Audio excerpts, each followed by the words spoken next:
Hi, I'm not gonna lie, life's been a lot lately and I've not had the best day and I've just had a meltdown this morning, but I really want to get my work done because otherwise that just means tomorrow is going to be stressful. So I'm gonna have a go at making this video and I hope it works out okay. Right, so today I'm going to talk about autism and ADHD and strategies that I've been working on to make my life calmer and happier, which is not today, but in general definitely works somewhat a bit. I'm trying not to catastrophize and think that my life has always been terrible. It's not, it's just a bad day, it's just a bad day. So I was diagnosed with autism in 2016 and then I was diagnosed with ADHD in 2020. Life with autism and ADHD together can be tricky because sometimes the traits of the two of them do not mesh well together. I once read some kids' books about autism and about ADHD, and the autism one was called All Cats Have Autism and the ADHD one was called All Dogs Have ADHD. And sometimes my brain feels like a cat and a dog are having a disagreement. Do you know what I'm saying? Once I found out that I'm an auDHDer, it made sense that some of the strategies that I've been trying to use in learning about autism on its own just were not working for me. But looking at the advice just for ADHD, that doesn't cut it either. Like, what about if you've got both? And when I looked online to try and find advice for people with autism and ADHD 2 years ago, there just was not a lot of stuff there. So, in the absence of information, I've been experimenting with things that might help when you live with the push-pull lifestyle of having autism and ADHD. So today I'm going to share what I've learned so far, and as I keep learning, I'll keep sharing.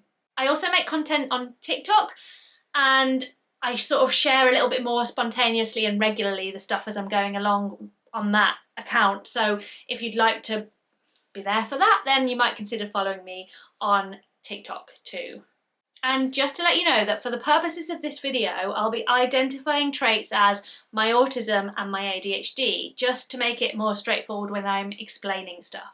In reality, it's actually completely impossible to identify with precision which traits are caused by which condition. It's just my brain, you know? My brain does these things. It's hard to separate which causes which aspect. So please bear with me as I try and separate the two for the purposes of this video. One of the challenges that I've identified is the push-pull of my very easily overstimulated autistic brain and my constantly dopamine-seeking, bored and restless ADHD brain. I'm easily overstimulated, and when I've had too much stimulation, I become anxious and irritable, and in time, eventually, I'm going to end up having a meltdown, which is horrible. So I'm keen to do whatever I can to avoid it. But I'm also easily bored. I crave newness and excitement. Without it, I also become irritable and sad and unmotivated. So I have a tendency to say yes to everything and to fill any empty gaps in my diary with things which sound like fun. It's really hard for me to commit to the rest and low stimulation time that I need in order to stay regulated. In the past, my ADHD urges would usually win, and I had a lot of meltdowns, like several a week, every week. Because determination and discipline is not enough to curb a brain which is seeking stimulation. I needed to find a way to dopamine seek without the negative consequences. I needed a way to calm down the irritated, bored, restless ADHD brain without overstimulating the autism brain. As a result, I've been finding ways to seek dopamine which do not leave me feeling overstimulated. So without making bad choices, leaving the house, or doing too much. And I'm pleased to say that the results have been pretty positive. What this looks like will be different for everyone, and I would recommend doing some experimentation to find out what works for you. One thing that I've found which is pretty low-key but really works is exciting drinks. I started out by getting takeaway drinks. Starbucks Frappuccinos and bubble tea were my particular favourites. But doing this was starting to get pricey, and to be honest, I just couldn't really afford to keep up with it. So to find a way to do it without spending a fortune, I've stocked up my cupboard with lots of teas and other exciting drinks that make me feel like I'm getting something fun, but that I can make at home. I use nice glasses and ice and reusable fancy straws, or if it's a warm drink, I've got a really nice teapot and I've got a range of exciting make me feel happy mugs. I make sure I keep lots of options available, and I actually also get a monthly tea subscription delivery so that there's always something new and exciting, because if I just stuck to the same exciting drinks then they would soon not be exciting and it wouldn't work, so I mix it up a lot. And then if I'm feeling sad or, you know, irritable, I can make myself a nice drink to give myself just a little dopamine boost. A few other things that I've found helpful for dopamine boosting are playing a video game on a handheld console whilst also watching TV or listening to a podcast. Something about that double stimulation just really hits the spot sometimes. I've also found that putting on some really happy, high energy music and having a little kitchen boogie can give me a little dopamine boost when needed. I've also found that online socialising can be really helpful. I can set myself a timer and keep it time limited. And it's also just less stimulating than in-person socialising, but it still gives me the boost that I need. Plus, I'm much less likely to mask if I'm doing online socialising, which means that I'm not getting exhausted with masking. Another aspect that's tricky as an ADHD autismer, an auDHDer, is routine. Like, I need routine to make me feel safe and calm and like the day isn't stretching ahead in chaotic nothingness, but I can't stick to a routine for more than 2 or 3 days, because after it's been fun and exciting, it's then boring and mundane, and I don't want to do it. So in response to this, I've been using mini routines. I made a video specifically about this if you'd like to look at it in more detail and figure out how to implement your mini routines for yourself. Ideally, I would pop the link to that in the description box, but I'm going to be honest and say that the gap between me filming this and me uploading this, I'm probably going to have forgotten to have done that. So instead, if you search for how to create and use mini routines on my channel, if it's not in the description box, then you'll find it that way.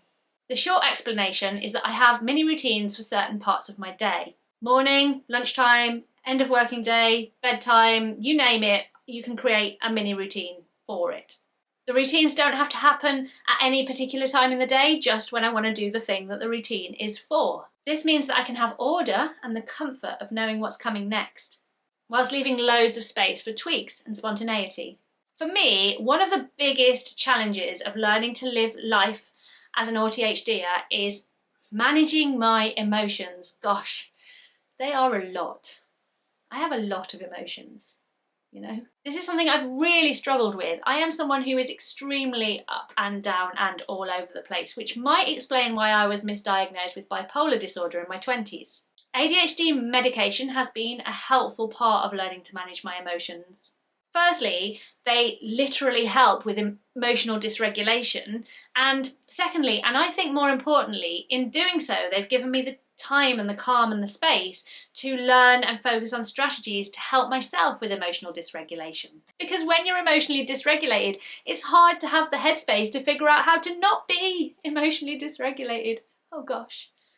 So I've been working on learning my triggers, which is to say, learning to identify the things which are likely to start a big emotional reaction in me. And I've been learning not to panic when I'm overwhelmed by one of these big emotions. Instead of panicking and looking for a fix, which is generally my instinctive response to these big emotions, I've been learning to just stop and sit with the emotion, which gives me time to identify them, what the reasons might be, and whether I actually need to do anything in response. Or instead, whether I just need to practice self-care and compassion to myself until they just naturally pass, which emotions do tend to do. None of this was possible before learning that I have ADHD, treating my ADHD, and learning more about emotional dysregulation. So yeah, it's been a couple of years of trying to figure this stuff out, and I am not there yet. I used to make videos in which I felt like I had to be like, I have the answers and here they are, and I'm just not doing that anymore. I do not have the answers, I'm really sorry to say, but I'm working